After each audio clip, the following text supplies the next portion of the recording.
viajou 400 mil, vou ter que colar agora, 599 quilômetros. Isso é 10 voltas no planeta Terra. Não sei se você já conseguiu mensurar o que é isso. E eu não perdi a barriga. Não perdeu a barriga. Fiquei gordo do mesmo jeito. E nessas viagens, esse missionário pregou 4.027 vezes. Só aqui nessa igreja, hoje vai completar a 25ª vez. Cada acerto aí que eu estiver correto, missionário, você me dá um. Tá certo. Né? E também o DVD. Certo? Olha só, meus irmãos, que obra maravilhosa que Deus tem feito usando esse homem na pregação. Aleluia. 10.051 almas convertidas a Jesus como resultado do trabalho missionário. Louvado seja Deus. Do Ripari. Amém. Por favor, venha, Amém. irmão. Amém. Que Deus te use mais uma vez. Amém. E seja essa então a 25ª vez que o irmão está lá pregando aqui. 4.027 pregações, 400.599 quilômetros, 10.051 convertidos. Amém. Isso não é para a glória dele, é para a glória de Deus que o tem usado. Amém? Amém. Irmão, tenha a palavra, seja ousado, você tem apenas que nos fazer rir muito hoje, além de aprender a palavra. Amém. Amém? Obrigado. Deus abençoe. Obrigado. Acho que eu vou usar esse microfone. Tá. A colinha está aqui, vê se está certa, ok? Não, tá certinho. Está certinho? Tá. Então ganhei os livros. Obrigado. O senhor merece mais que isso, viu? Eu vou pedir aos músicos que sentem por uma razão só, para não comprometer a imagem de vocês durante a filmagem. Pode ser? Que aí aparece a pessoa no vídeo mais bonita desse local, que é só eu. Saúde a igreja com a paz do Senhor. Saúde a igreja com a paz do Senhor. Amém. Saúde a igreja com a paz do Senhor. Amém. Amém. Abre a tua palavra em Mateus 24. Hoje eu estou tendo a honra e a glória de ter minhas duas filhas juntas. Elas estão sintonizadas ali. Hoje estão juntas a mais nova e a mais velha. Só que hoje eu não vou falar que você é a mais velha, viu, Frida? Mas está lá as duas, uma do lado da outra.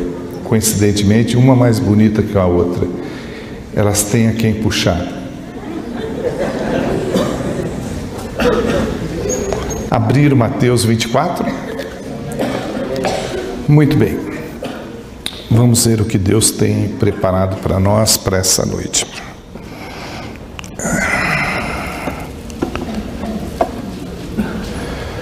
Veja só. Nós temos visto nos últimos dias o crescimento da maldade no mundo. A multiplicação da maldade tem crescido a cada dia. E isso não é uma profecia. Isso é mídia. É só assistir televisão e ler jornal. Pessoas matando pessoas. E uma série de coisas aí que nós estamos acompanhando que tem nos assustado a cada dia. O comportamento das pessoas, de uma forma geral, tem sido muito violento. Mas quando eu venho para a Escritura, para a palavra escrita de Deus, eu começo a compreender o que está acontecendo e o que eu tenho que fazer para ficar fora de tudo isso. Mateus 24, observa que o versículo 12 e 13 tem uma recomendação da parte de Deus e um ensinamento. Ele diz assim: e por se multiplicar a iniquidade, o amor de muitos se esfriará, mas aquele que perseverar até ao fim será salvo. Deus aqui nos recomenda sermos perseverantes. Nos diz que nós temos que perseverar em fazer o bem, perseverar em amar o próximo. Na verdade, nós temos que ser agentes multiplicadores do Evangelho. Tenho visto muitas pessoas desanimando, não indo mais para a igreja. Hoje mesmo eu entrei em contato com uma pessoa que sempre foi ativa na igreja e ela diz: olha, tanta coisa acontecendo no mundo, em casa, na minha vida, e eu vou dar um tempo. Não se dá tempo nesse sentido que ela quer dizer. Dar um tempo e depois voltar para os caminhos do Senhor. Pode acontecer muita coisa nesse curto prazo ou longo prazo que a pessoa quer dar um tempo. O melhor lugar para estar buscando força e renovando é na casa do Senhor. Como cristão evangélico, nós temos que influenciar o mundo e não o mundo nos influenciar. Já não basta algumas coisas que está acontecendo na igreja, a influência da música, do mundo dentro da igreja, roupa principalmente. Eu fui pregar uma vez num grupo de jovens e a moça que me recebeu falou: esse aqui é um missionário, e eu estava esperando alguém que tivesse feito contato comigo, falasse comigo, mas era ela mesma, eu não estava acreditando que era ela, porque a forma que ela estava vestida, parecia que ela, na verdade, só ia fazer a abertura, me apresentar e ia para um baile de funk. E ela era a pessoa que estava influenciando os jovens. E assim a gente vê música, roupa influenciando. Será que nós que estamos aqui podemos dizer o que Paulo disse? Sede meus imitadores como eu sou de Cristo? Qual tem sido a nossa influência para que essa violência diminua na nossa casa, no nosso serviço, na escola, na sociedade, dentro da igreja?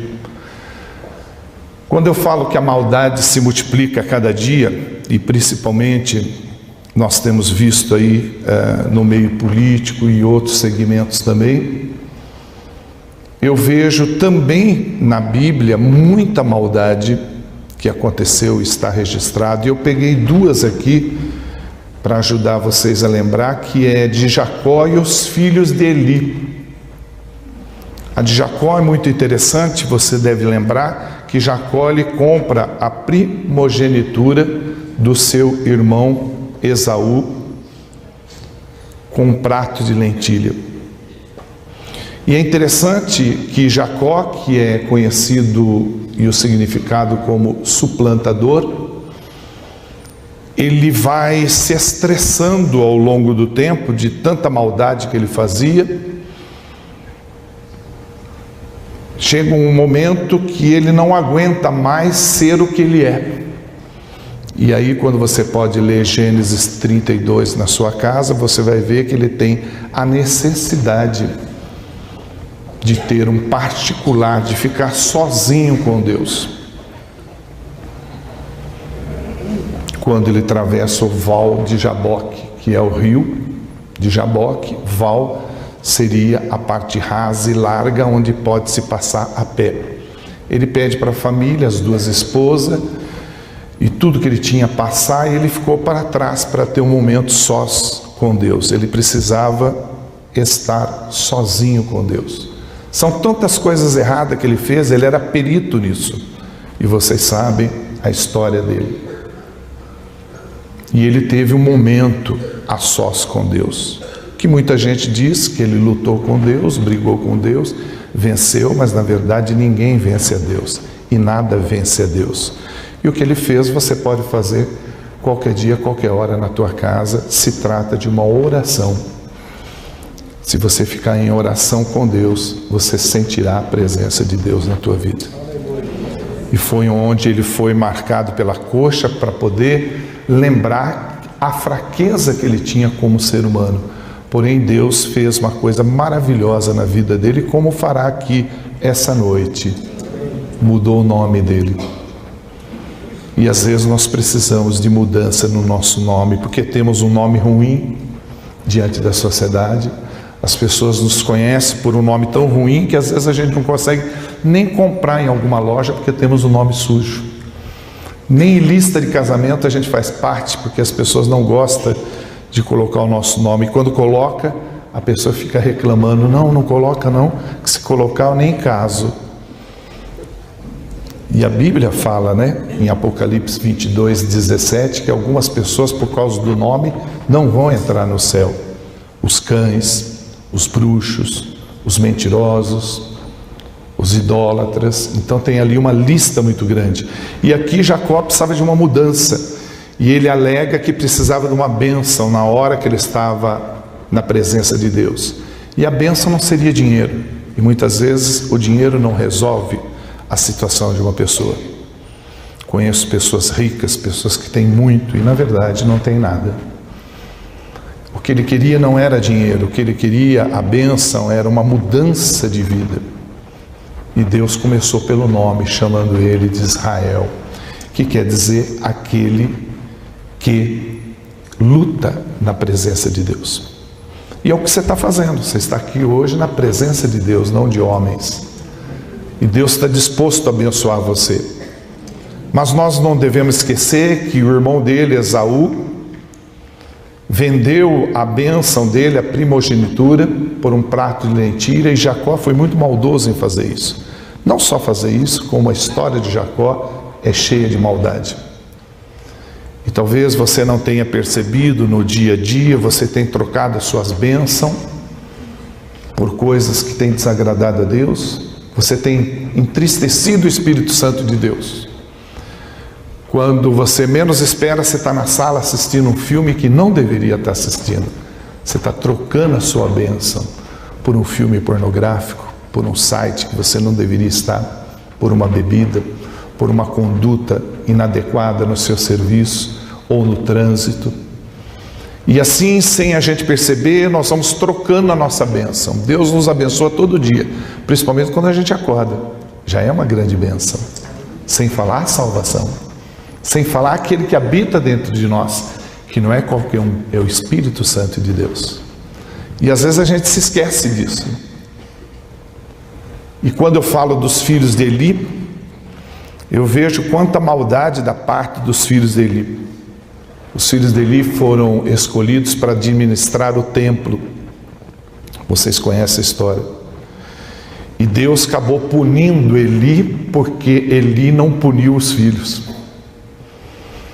Como é importante educar bem os filhos. E Eli pagou caro por isso. Os filhos se prostituíam até no templo.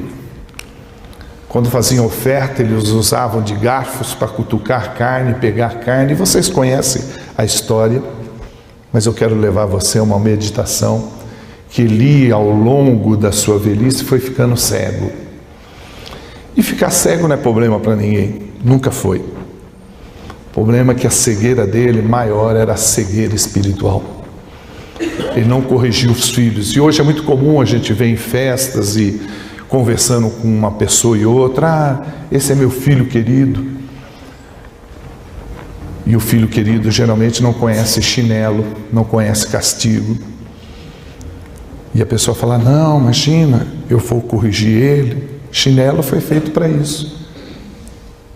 Pelo menos a Bíblia fala sobre vara, mas hoje é difícil achar vara. Antigamente, meus pais conheciam uma coisa melhor que vara para bater: rebengue, que era de aço, com ponta de aço. Na minha cabeça tem mais de 32 cortes. Se eu raspar a cabeça é cheio de cortes. Meus pais batiam muito na minha cabeça. E eu louvo a Deus por isso. O que não seria de mim se eles não me corrigissem dessa forma? Eu era uma pessoa terrível. Vejo meus amigos da infância, onde eles estão, parte deles mortos, partes envolvidos com droga, com prostituição, tanta coisa ruim.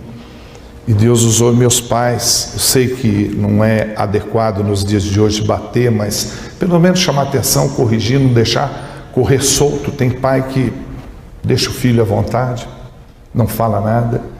E Eli pagou um preço muito caro. Os filhos dele não valiam o que comia, eram muito maus.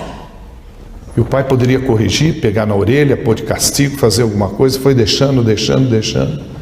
E essa cegueira espiritual acontece muito dentro da igreja. As pessoas não ensinam as crianças no caminho que devem andar, para quando elas crescer e envelhecer, não desviar do caminho que ensinou. Eu vejo meus netos e louvo a Deus pela vida da minha filha, a maneira que ela educa eles. Não cria, porque criar cria pombinha, coelho, né? Ela educa, ainda usando de correções e usando de toda a técnica possível para ensinar eles a andar no caminho do Senhor. Eles oram, eles têm um comportamento completamente diferente. As pessoas, meus vizinhos, falam: nossa, eles são estranhos, parece outro planeta. Eu tenho que explicar, não são ET não, são pessoas normais. Eu recebi um WhatsApp esses dias, porque nós temos um número de um WhatsApp que depois eu vou colocar aqui, para pedidos de oração e aconselhamento. E a pessoa mandou um WhatsApp muito interessante que me chamou a atenção, que dizia assim: estou profundamente triste, Ripari, porque um pastor estuprava o enteado de 5 anos. Missionário Ripari, o que estamos fazendo como seres humanos? Missionário Ripari, o que estamos fazendo como igreja do Senhor Jesus Cristo? Em que estamos falhando? Não adianta culpar este ou aquele, Ripari, mas em que estamos falhando? Quando ela me falou sobre isso, eu não quis falar a respeito de Apocalipse 22, que eu já mencionei aqui. Esse tipo de pessoa que comete esse tipo de atitude, que está em todo lugar, está dentro da igreja, está em todo segmento, é chamado na Bíblia por cães. Eles ficarão fora, são cães. São pessoas que não cometem somente esse ato, mas tem um grupo de pessoas que fazem rituais com crianças dessa idade, cometendo o mesmo ato.